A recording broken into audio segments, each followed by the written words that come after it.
কলেজে অ্যাডমিশন 2025 আর কয়েকদিনের মধ্যেই কলেজে অ্যাডমিশন 2025 কিন্তু শুরু হয়ে যাবে। 10 তারিখ থেকে 14 তারিখের মধ্যে তোমরা নিশ্চিত থাকো নোটিফিকেশন আসছে এবং তোমাদের অ্যাডমিশন প্রক্রিয়া শুরু হয়ে যাবে। এবার WBCAP পোর্টালে কলেজে অ্যাডমিশন প্রক্রিয়ায় কি কি পদ্ধতি থাকে সেটা অলরেডি আমি তোমাদের বলে দিয়েছি, কিন্তু তোমাদেরকে সেই পদ্ধতিটা আমি কিন্তু দেখিয়ে দিইনি যে কি করে কলেজ অ্যাডমিশনের জন্য তোমরা অ্যাপ্লাই করবে। 5টা পদ্ধতি থাকে বা 5টা পরপর ধাপ থাকে, সেই ধাপগুলো কিভাবে ক্রস করবে একদম ভিজুয়ালি এবং অডিওতে আমি তোমাদেরকে আজকে বলে দেবো, যাতে কলেজ অ্যাডমিশন প্রক্রিয়া শুরু হলে তার আগেই তোমাদের একটা বেসিক কনসেপ্ট ক্লিয়ার হয়ে যায়। কি কি পদ্ধতি, প্রথমে পার্সোনাল ডিটেল, তার পরবর্তীতে রয়েছে কি কি ধাপ, একাডেমিক স্কোর বা কোন জায়গাগুলোতে কিভাবে লিখতে হয়, স্টেপ বাই স্টেপ আজকের ভিডিওতে দেখাতে চলেছি। যারা নতুন আছো অবশ্যই চ্যানেলটিকে সাবস্ক্রাইব করে পাশে থাকা বেল আইকনটি ক্লিক করে দিতে একদম ভুলো না, যাতে সমস্ত তথ্যগুলো তোমরা time to time SG tutorial guide থেকে পেয়ে যাও। এবং কলেজ অ্যাডমিশনের সব তথ্য তো আমি তোমাদের সরবরাহ করেই চলেছি প্রতিনিয়ত। আজকে তোমাদের আমি স্টেপগুলো একটু দেখিয়ে দিই, একদম স্ক্রিনে, ল্যাপটপের স্ক্রিনে নিয়ে চলে যাব। তোমরা দেখো যে কিভাবে ফর্ম ফিল আপটা করতে হয়, আগেই যদি জেনে রাখো তাহলে তোমাদের কিন্তু আর কোনো সমস্যা হবে না। তো চলো এবার অন স্ক্রিন তোমাদেরকে দেখিয়ে দিই। স্ক্রিন যেখানে তোমরা দেখতে পাচ্ছ WB সেন্ট্রালাইজড যে অ্যাডমিশন পোর্টাল WBCAP, এখানে তোমরা পরিষ্কারভাবে দেখতে পাচ্ছ, ঠিক আছে। এবার প্রশ্ন হচ্ছে যে কলেজে ভর্তি হওয়ার আগে কি কি স্টেপ তোমাদের মেনটেন করতে হয়, কোন কোন স্টেপে তোমাদের কাজ করতে হয়, ঠিক আছে।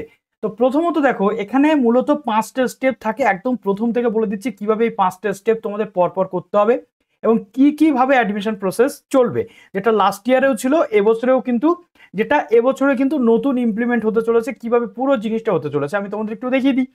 তো দেখো এখানে মোটামুটি আমরা যেটা দেখতে পাচ্ছি 16টি ইউনিভার্সিটির অন্তর্গত 461টা কলেজ, 7230টা কিন্তু এখানে তোমাদের প্রোগ্রাম রয়েছে। ওকে, তো দেখো একদম প্রথমে যেটা করতে হবে, এই যে জায়গা রয়েছে এইখানে তোমরা একটা রেজিস্ট্রেশন বলে অপশন পাবে। রেজিস্ট্রেশনে তোমাদের মোবাইল নাম্বার, ইমেল অ্যাড্রেস থেকে শুরু করে এই সমস্ত জিনিসগুলো দিয়ে তোমাদের আগে রেজিস্ট্রেশনটা করে নিতে হবে, যেখানে তোমাদের উচ্চ মাধ্যমিকের যে রেজিস্ট্রেশন নাম্বার বা উচ্চ মাধ্যমিকের ডিটেলও দিতে হতে পারে, যেটা লাস্ট ইয়ারে দিতে হয়েছিল। তারপরে রেজিস্ট্রেশন টোটালটা কমপ্লিট হওয়ার পর তোমাদের সামনে লগ ইন বলে একটা অপশন থাকবে, এইখানে কিন্তু তোমাদের সেই লগ ইনটা করতে হবে। লগ ইন করার পর যে অপশনটা দেখো এখানে পুরোপুরি তোমাদের চলে আসতে হবে ড্রপ ডাউন মেনুতে। এখানে তোমরা কতগুলো জিনিসপত্র দেখো, মাই প্রোফাইল, একদম প্রথমে এই মাই প্রোফাইল সেকশনটা তোমাদেরকে দেওয়া হবে। মাই প্রোফাইলে একদম থাকবে পার্সোনাল ইনফরমেশন, যেটা আমি তোমাদের এতদিন বলে এসেছি যে কি কি জিনিস থাকবে দেখে নাও।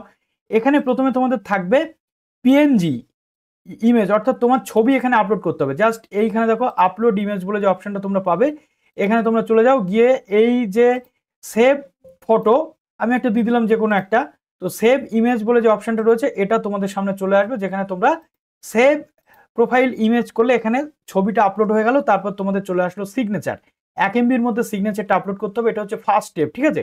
তারপরে এখানে তোমাদের অ্যাপ্লিকেশন একটা কোড থাকবে, কোন সেশনে তুমি আসছো সেই সেশনটা থাকবে। আমি তোমাদের একটা প্রাইমারিলি দেখিয়ে দিচ্ছি, তারপর 2025-এ স্টার্ট হয়ে গেলে স্টেপ বাই স্টেপ প্রসেস দেখিয়ে দেবো, কিন্তু তার আগে একটা বেসিক আইডিয়া তোমাদের আমি ক্লিয়ার করে দিচ্ছি।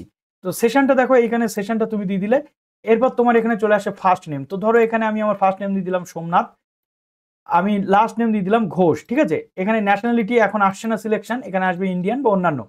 তারপরে আইডেন্টিটি প্রুফ আসবে, যেখানে আধার কার্ড, ভোটার কার্ড বা কি সেটা। আইডেন্টিটি প্রুফের যে নাম্বার, অর্থাৎ ভোটার আইডি কার্ড দিলে সেটা, আধার নাম্বার দিলে আধার নাম্বার এখানে দিতে হবে। এবার social category OBC SC ST নাকি কি নাকি জেনারেল, সেটা তোমাদের এখানে দিতে হবে। তারপরে এখানে তোমাদেরকে দিতে হবে আধার নাম্বার, ঠিক আছে। এখানে তুমি তোমার আধার নাম্বারটা দিয়ে দাও, পরপর আধার নাম্বারটা দিয়ে দাও। তারপর তোমার জেন্ডার এখান থেকে তুমি সিলেক্ট করছো, তারপর তোমার ডেট অফ বার্থ দিচ্ছ, তারপর তুমি বিবাহিত নাকি সিঙ্গেল সেটা দিচ্ছ, আমি দিয়ে দিলাম আনম্যারিড। এবার চলে আসছে তোমার ব্লাড গ্রুপ, এটা দিচ্ছ। তারপরে তুমি কোন ভাষাতে কথা বলো সেটা দিয়ে দিচ্ছ। এরপর তোমার চলে আসবে রিলিজিয়ান, এখানে রিলিজিয়ানের যে সেকশন সেটা এখানে দিয়ে দেবে তুমি। তারপরে তোমার বাংলা শিক্ষা আইডি যদি থাকে তুমি এটা কিন্তু দিচ্ছ, যদি ইয়েস থাকে তাহলে তোমাকে বাংলা শিক্ষা আইডি নাম্বার দিতে হবে, যদি নো থাকে তাহলে নো করে দিচ্ছ। এবার বলছে তুমি কি অন্য কোনো কোর্স পড়ছো, যদি ইয়েস হয় তাহলে তুমি ইয়েস করবে, যদি নো হয় তাহলে কিন্তু নো করবে।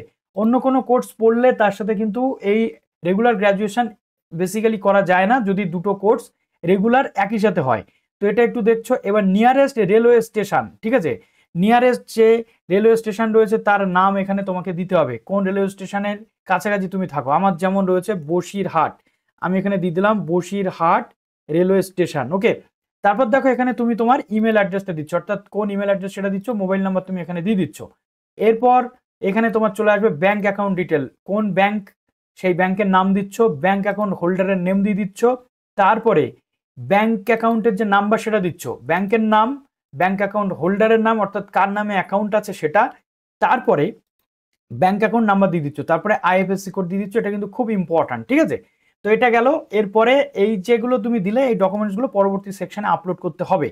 আর এখানে যদি তোমার অ্যাকাউন্ট না থাকে তুমি তোমার বাবা বা মায়ের অ্যাকাউন্ট কিন্তু দিতে পারবে। এটা গেল স্টেপ 1। এরপর আমরা চলে আসবো স্টেপ 2-তে। স্টেপ 1-এর পরে এখানে তোমার সাবমিট বলে অপশন থাকবে বা নেক্সট বলে অপশন থাকবে। তারপর চলে আসে অ্যাড্রেস। দেখো পার্মানেন্ট অ্যাড্রেসের মধ্যে তোমার অ্যাড্রেস লাইন 1 থাকছে। এখানে তুমি তোমার কান্ট্রি কোন অ্যাড্রেস রয়েছে তোমার সেটা দিচ্ছ, তোমার দেশ, তোমার state, district, pincode, post office থেকে শুরু করে এগুলো সব কিন্তু তোমাকে দিয়ে দিতে হবে, ঠিক আছে? পোস্ট অফিস থেকে শুরু করে সব দিচ্ছ, পুলিশ স্টেশন দিচ্ছ, মিউনিসিপ্যালিটি, কর্পোরেশন নাকি ব্লক এরিয়া সেটা দিচ্ছ, এবং সিটি বা ভিলেজ নাকি কি সেটা তুমি দিয়ে দিচ্ছ। দেওয়ার পর সেম যদি থাকে এই পার্মানেন্ট অ্যাড্রেস বা প্রেজেন্ট অ্যাড্রেস বা কমিউনিকেশন অ্যাড্রেস, তাহলে কিন্তু এখানে তোমাকে একটা টিক মার্ক থাকবে, এই দুটো ফিল আপ হয়ে যাবে, চিন্তা করার কোনো কারণ নেই। তারপর এখানে তোমাকে করতে হবে নেক্সট। এরপর চলে আসে অ্যাডিশনাল ইনফরমেশন, ঠিক আছে? এখানে তোমার বাবার নাম, বাবার টোটাল যে বাবার কোয়ালিফিকেশান, বাবা কি করেন, এবং বাবার মোবাইল নাম্বার। তারপর তোমার মায়ের সেকশনটাতে তোমার মায়ের নাম, এটা হচ্ছে কি না থার্ড যে স্টেপ সেটা, মায়ের ফার্স্ট নেম, ঠিক আছে? মায়ের মিডিল নেম যেটা যদি থাকে সেটা দিচ্ছ, মা কি করেন বা মায়ের কোয়ালিফিকেশান কি সেটা দিচ্ছ, দেওয়ার পর মায়ের মোবাইল নাম্বার দিয়ে দিচ্ছ। এরপর গার্জিয়ান যদি মা হয় তাহলে মায়ের ডিটেলটা পুনরায় ফিল আপ করছো, যদি গার্জিয়ান বাবা হয় তাহলে বাবার পুনরায় ফিল আপ করছো। এখানে কি সম্পর্ক গার্জিয়ানের সাথে, যদি বাবা হয় তাহলে এখানে বাবা দিচ্ছ, তার নাম, তার first name, middle name, last name এবং অকুপেশন।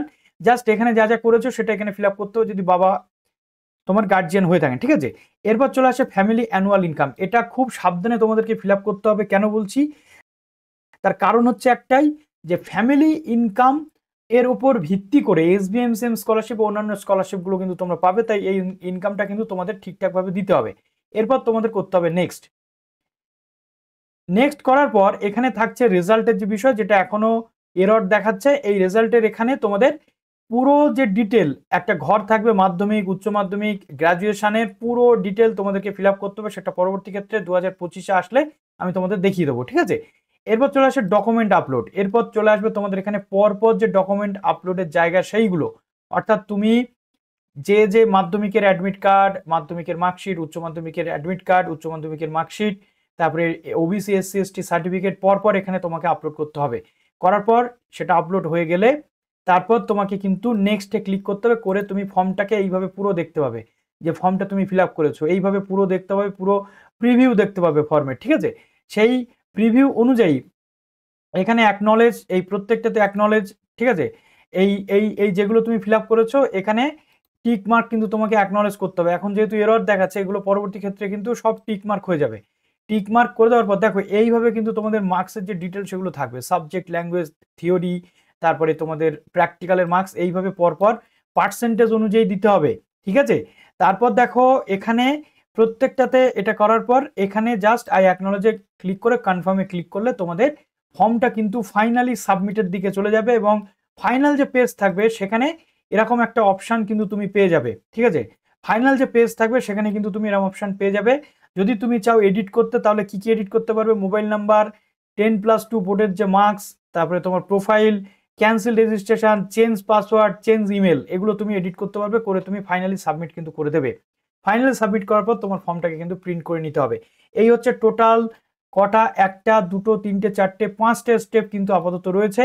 এই 5টে স্টেপ যদি তুমি ফলো করো তাহলে তোমার অ্যাডমিশনের জন্য কোনো ভুল ভ্রান্তি কিন্তু আর থাকবে না। তো চলো, যদি কোনো প্রশ্ন থাকে কমেন্টে জানাও। ভালো থেকো সবাই, বেস্ট অফ লাক।